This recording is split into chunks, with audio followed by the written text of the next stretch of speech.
दसवां अध्याय।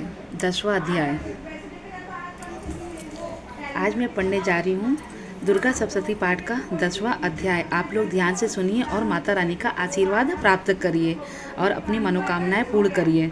बोलो जय माता दी। मैं मस्तक पर अर्धचंद्र धारण करने वाली शिव शक्ति स्वरूपा भगवती कामेश्वरी का हृदय में चिंतन करता हूँ। वे तपाए हुए सुवर्ण के समान सुंदर है। सूर्य, चंद्रमा और अग्नि में ये तीन उनके नेत्र है तथा वे अपने मनोहर हाथों में धनुष, बाण, अंकुश, पाश और शूल धारण किए हुए हैं। ऋषि कहते हैं, राजन, अपने प्राणों के समान प्यारे भाई निशुम्भ को मारा गया देख तथा सारी सेना का संहार होता जान शुम्भ ने कुपित होकर कहा, दुष्ट दुर्गे, तू बल के अभिमान में आकर झूठ मूठ का घमंड न दिखा। तू बड़ी मानिनी बनी हुई है, किंतु दूसरी स्त्रियों का बल का सहारा लेकर लड़ती। देवी बोली, ओ दुष्ट, मैं अकेली ही हूँ। इस संसार में मेरे सिवा दूसरी कौन है? देख, ये मेरी ही विभूतियाँ हैं, अतः मुझ में ही प्रवेश कर रही हैं। तदंतर ब्राह्मणी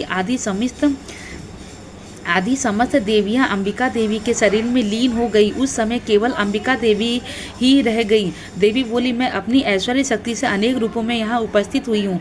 उन सब रूपों को मैंने समेट लिया। अब अकेली ही युद्ध में खड़ी हूँ। तुम भी स्थिर हो जाओ। ऋषि कहते, तदंतर देवी और सुम दोनों में यह सब देवताओं तथा दानवों के देखते देखते भयंकर युद्ध छिड़ गया। बाणों की वर्षा तथा तीखे शस्त्रों एवं दारुण अस्त्रों के प्रहार के कारण उन दोनों का युद्ध सब लोगों के लिए बड़ा भयानक प्रतीत हुआ। उस समय अंबिका देवी ने सैकड़ों दिव्य अस्त्र छोड़े। उन्हें दैत्यराज शुम्भ ने उनके निवारक अस्त्रों द्वारा काट डाला। इसी प्रकार शुम्भ ने भी जो दिव्य अस्त्र चलाए, उन्हें परमेश्वरी ने भयंकर हुंकार शब्द के उच्चारण आदि द्वारा खिलवाड़ में ही नष्ट कर डाला। तब उस असुरों ने सैकड़ों बाणों से देवी को आच्छादित कर दिया। यह देख क्रोध में भरी हुई उन देवी ने भी बाण मारकर उसका धनुष काट डाला। धनुष कट जाने पर फिर दैत्य राज ने शक्ति हाथ में ली, किंतु देवी ने चक्र से उसके हाथ की शक्ति को भी काट गिराया। तत्पश्चात दैत्यों के स्वामी शुम्भ ने 100 चांद वाली चमकती हुई ढाल और तलवार हाथ में ले उस समय देवी पर धावा किया। उसके आते ही चंडिका ने अपने धनुष से छोड़े हुए तीखे बाणों द्वारा उसकी सूर्य किरणों के समान उज्ज्वल ढाल और तलवार को तुरंत काट डाला। फिर उस दैत्य के घोड़े और सारथी मारे गए। धनुष तो पहले ही कट चुका था। अब उसने अंबिका को मारने के लिए उदत व भयंकर मृदुगर हाथ में लिया। उसे आते देख देवी ने अपने तीज बाणों से उसका मुदग्गर भी काट डाला। तीज पर भी वह असुर मुक्का तानकर बड़े वेग से देवी की ओर झपटा।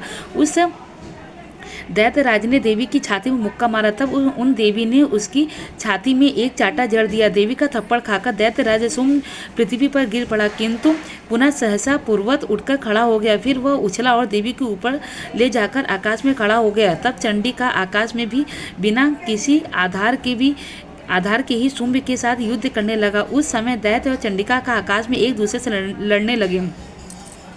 उनका वह युद्ध पहले सिद्ध और मुनियों को विषम में डालने वाला हुआ। फिर अंबिका ने शुम्भ के साथ बहुत देर तक युद्ध करने के पश्चात उसे उठाकर घुमाया, पृथ्वी पर पटक दिया। पटके जाने पर पृथ्वी पर आने के बाद वह दुष्टात्मा दैत्य पुनः चंडिका का वध करने के लिए उनकी ओर बड़े वेग से दौड़ा। तब समस्त दैत्यों के राजा शुम्भ को अपनी ओर आते देख देवी ने त्रिशूल से उसकी छाती छेदकर उसे पृथ्वी पर गिरा दिया। देवी के शूल की धार से घायल होने पर उसके प्राण पाखेरु उड़ गए और वह समुद्र, द्वीपों तथा पर्वतों सहित समूची पृथ्वी को कांपता हुआ भूमि पर गिर पड़ा। तदंतर उस दुरात्मा के मारे जाने पर संपूर्ण जगत प्रसन्न एवं पूर्ण स्वस्थ हो गई तथा आकाश स्वच्छ दिखाई देने लगा। पहले जो उत्पात सूचक मेघ और उल्कापात होते थे, वे सब शांत हो गए तथा उस दैत्य के मारे जाने पर नदियां भी ठीक मार्ग से बहने लगी। उस समय शुम्भ की मृत्यु के बाद संपूर्ण देवताओं का हृदय हर्ष से भर गया और गंधर्व गण मधुर गीत गाने लगे। दूसरे गंधर्व बाजे बजाने लगे, अप्सराएं नाचने लगी, पवित्र वायु बहने लगे, सूर्य की प्रभा उत्तम हो गई, अग्निशाला की बुझी हुई आग अपने आप प्रज्वलित हो उठी तथा संपूर्ण दिशाओं के भयंकर शब्द शांत हो गए। इस प्रकार से मार्कंडेय पुराण में सरवाड़ी मनवंतर की कथा के अंतर्गत श्री महात्मा में शुम्भ वध नामक 10वां अध्याय पूरा हुआ। बोलो जय माता दी। सभी को जय माता दी।